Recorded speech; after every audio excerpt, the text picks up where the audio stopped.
बहुत बार एक बात सुर्खियों में आती है कि सनातन धर्म में कितने देवी देवता है। कोई कहता है 33 करोड़ है, कोई कहता है 33 प्रकार के हैं, लेकिन इसके पीछे की वास्तविकता क्या है पता करते हैं। 33 करोड़ नहीं है, ये गलत है। 33 कोटि कहते हैं। ट्रांसलेटर ने गलती से वेदों में लिखित 33 कोटि शब्द को 33 करोड़ समझा। तो 33 कोटि कहते हैं ना, उसका मतलब होता है 33 सुप्रीम गॉड, 33 करोड़ गॉड। अनुवादक ने गलती से वेदों में लिखित 33 कोटि शब्द को 33 करोड़ समझा। वास्तविकता के 8वें एपिसोड में आपका स्वागत है दोस्तों। अगर हमको 33 करोड़ या 33 प्रकार के देवी देवताओं के कंसेप्ट को अगर हमें समझना है तो हमें जाना पड़ेगा समय के पीछे, जब ये ब्रह्मांड भी नहीं बना था, जब ना ही कोई यूनिवर्स था ना ही कोई मल्टीवर्स। तब एक ही शक्ति थी, वो है शिव। इस शक्ति का ना ही कोई आदि है ना ही कोई अंत। यह शक्ति सिर्फ एक ज्योत के समान थी, विथ इन्फिनिटी लाइट। इस ज्योत को ही हम परब्रह्म परमेश्वर कहते हैं। जब समस्त ब्रह्मांड के निर्माण का वक्त आया तो ये जो लाइट है वो 2 हिस्सों में बट गई। जैसे कि हम साइंस की किताबों में पढ़ते हैं सेल डिवीजन, वैसे ही मियोसिस डिवीजन, माइटोटिक डिवीजन, ऐसे ही इस ज्योत का डिवीजन हो गया।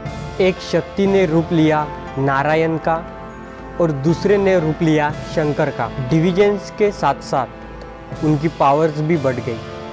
फिर विष्णु जी के पास, जिनको हम नारायण कहते हैं, नारायण जी के पास पावर्स आती है रक्षक, स्वरक्षक और ब्रह्मांड के निर्माण की।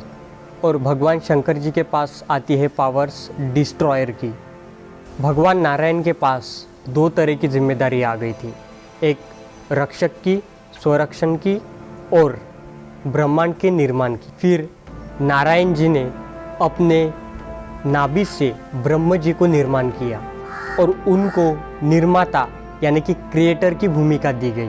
फिर ब्रह्मदेव ने समस्त ब्रह्मांड का निर्माण करना शुरू कर दिया। फिर ब्रह्मदेव ने 8 वसुओं का निर्माण किया। उनमें वायु, जल, धरती, अग्नि, सूर्य, चंद्र, तारा और आकाश, जिनको हम सूर्यदेव, चंद्रदेव, वायुदेव कहते हैं। फिर ब्रह्मदेव ने रुद्रों की स्थापना की। उनमें आत्मा, प्राण, ध्यान, सामना, उदम, कृकल, नाग, कुर्क, धनंजय और देवदत्त। फिर ब्रह्मदेव ने 12 आदित्यों की स्थापना की।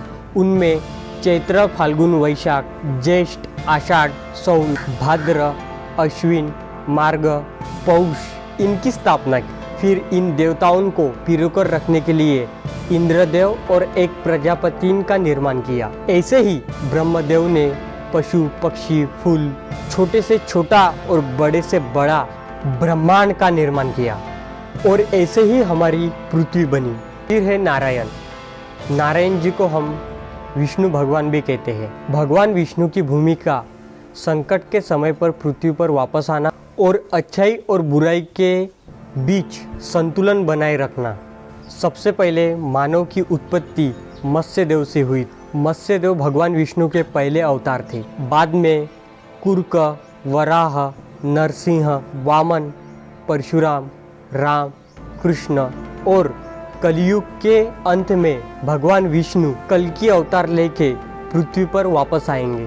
फिर आते हैं महेश, जिन्हें हम भगवान शंकर भी कहते हैं। इनकी भूमिका है ब्रह्मांड को नष्ट करना ताकि उसका पुनर्निर्माण हो सके।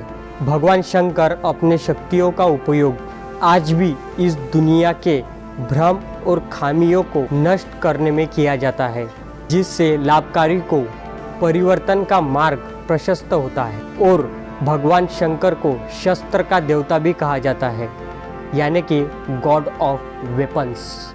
और पूरे ब्रह्मांड का शक्तिशाली शस्त्र भगवान शंकर का ही है, जिसे हम त्रिशूल कहते हैं और ट्राइडन भी। और भगवान शंकर जी और कृष्ण की जुड़ी हुई एक छोटी सी कहानी भी है। भगवान श्री कृष्ण जब धरती पर अवतरित हुए तो उन्हें ऐसे शस्त्र की आवश्यकता थी कि वह किसी भी ताकतवर योद्धा या असुर का सामना कर सके। तो कृष्ण भगवान ने शंकर भगवान की आराधना करके सुदर्शन चक्र की प्राप्ति की थी। वापस आते हैं हमारे विस्तार की ओर। जब भी नई युग की शुरुआत होती है, ब्रह्मदेव सभी पशु पक्षी, मानव, पेड़ पौधे अपने बौद्धिक स्तर पर उन्हें शक्तियाँ देते ताकि वह इन्वायरमेंट में अपने आप को ढाल सके। ब्रह्मदेव ने सभी युग की आयु 4,32,000 वर्ष दी गई है।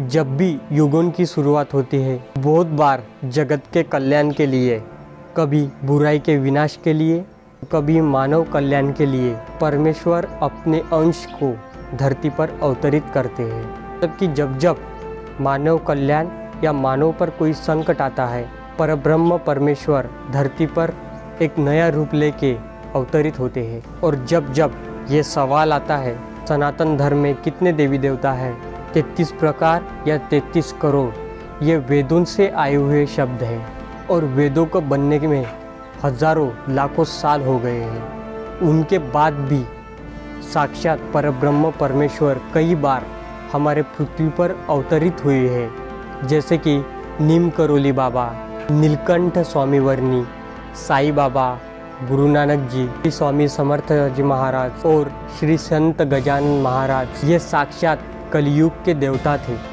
इस सवाल का जवाब है परब्रह्म परमेश्वर एक ही है, लेकिन उनके जो स्वरूप है वो इनफाइनाइट है।